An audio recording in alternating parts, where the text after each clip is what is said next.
तक आप सुन रहे थे चाणक्य नीति का 13वां अध्याय। अब हम बढ़ रहे हैं 14वें अध्याय की ओर। तो चलिए आरंभ करते हैं। जिंदगी की सीख देने वाली बात के साथ शुरुआत करते हुए श्री चाणक्य कहते हैं कि इस पृथ्वी पर 3 ही रत्न हैं, जल, अन्न और मधुर वचन।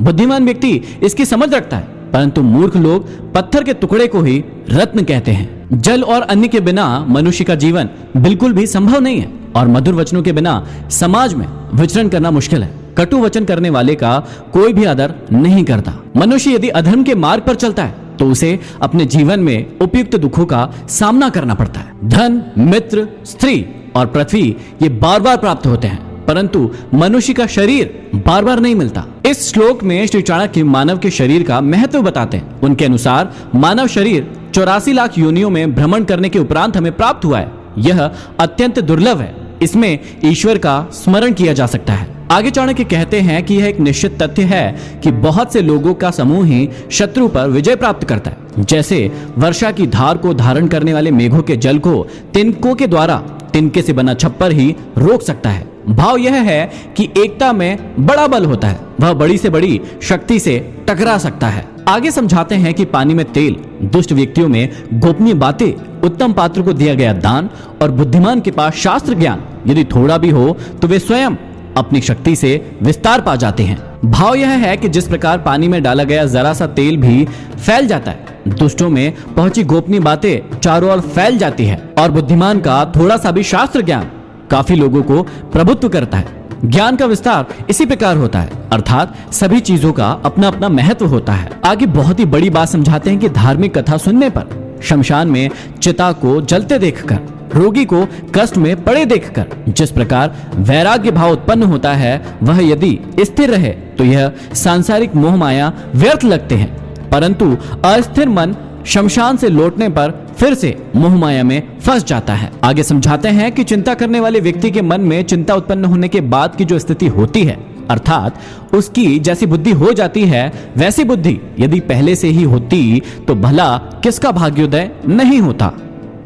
यहाँ समझाया गया है कि गलत कार्य करने के उपरांत पश्चाताप के समय उसकी जैसी निर्मल बुद्धि हो जाती है, यदि वैसी निर्मल बुद्धि पहले से ही रही होती तो किसका भला या कल्याण नहीं होगा। आगे समझाते हैं कि दान, तपस्या, वीरता, ज्ञान, नम्रता, किसी में ऐसी विशेषताओं को देखकर आश्चर्य नहीं करना चाहिए, क्योंकि इस दुनिया में ऐसे अनेक रत्न भरे पड़े हैं। समझाते हैं कि जो जिसके मन में है वह उससे दूर रहकर भी दूर नहीं है, और जो जिसके हृदय में नहीं है वह समीप रहते हुए भी दूर है। भाव यह है कि सच्चा प्रेम हृदय से होता है, उसमें दूरी का अथवा पास होने का कोई भी व्यवधान नहीं होता। सच्चे प्रेम में प्रिय हर समय आंखों के सम्मुख ही रहता है। आगे चाणक्य कूटनीति की ओर इशारा करते हुए कहते हैं कि जिससे भी अपना हित साधना हो उसे सदैव प्रिय बोल बोलना चाहिए। जैसे मृग को मारने के लिए बहेलिया मीठे स्वर में गीत गाता जाता है। राजा, अग्नि, गुरु और स्त्री, इनसे सामान्य व्यवहार करना चाहिए, क्योंकि अत्यंत समीप होने पर ये नाश के कारण होते हैं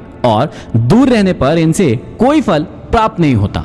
भाव यह है कि इनसे व्यवहार करते समय मध्यम मार्ग अपनाएं, न नीम जैसे कड़वे और न गुड़ जैसे मीठे, ज्यादा दूरी भी नहीं और ज्यादा पास भी नहीं। आगे समझाते हैं कि अग्नि, पानी, स्त्रियां, मूर्ख, सांप और राजा कुल से निकट संबंध सावधानी से करना चाहिए, क्योंकि ये 6 तत्काल प्राणों को हरने वाले होते हैं। समझाते हैं कि जिसके पास गुण है उसके पास धर्म है, वही जीवित है। गुण और धर्म से विहित व्यक्ति का जीवन निरर्थक है। चाणक्य समझाते हैं कि यदि एक ही कर्म से समस्त संसार को वश में करना चाहते हो तो 15 मुखों से विचरण करने वाले मन को रोको, अर्थात उसे वश में करो। ये 15 मुख कौन कौन से हैं? ये है मुंह, आंख, कान, नाक, जीभ, त्वक, हाथ, पैर, लिंग, गुदा, रूप, रस, गंध, स्पर्श और शब्द। यह समझाते हैं कि यदि एक ही कर्म से सारे संसार को वश में करना चाहते हो तो पर निंदा करना बंद कर दो। मन को वश में करना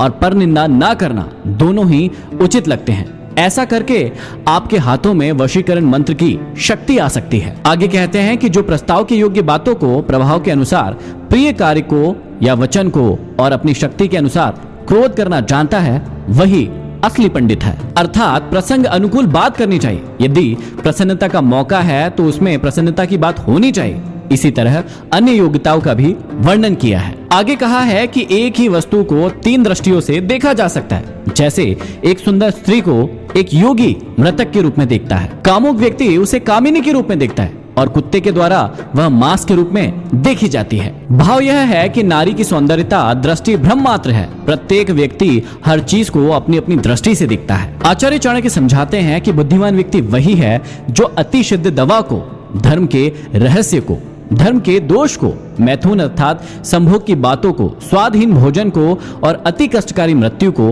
किसी को न बताए। भाव यह है कि कुछ बातें ऐसी होती है जिन्हें समाज से छिपा कर रखना चाहिए। और आगे समझाते हैं कि दुष्टों का साथ त्यागो, सज्जनों का साथ करो, दिन रात धर्म का आचरण करो और प्रतिदिन इस अनित्य संसार में नित्य परमात्मा के विषय में विचार करो, उसे याद करो। यहाँ पर समाप्ति होती है 14वें अध्याय की। अब हम आगे बढ़ते हैं 15वें अध्याय की ओर।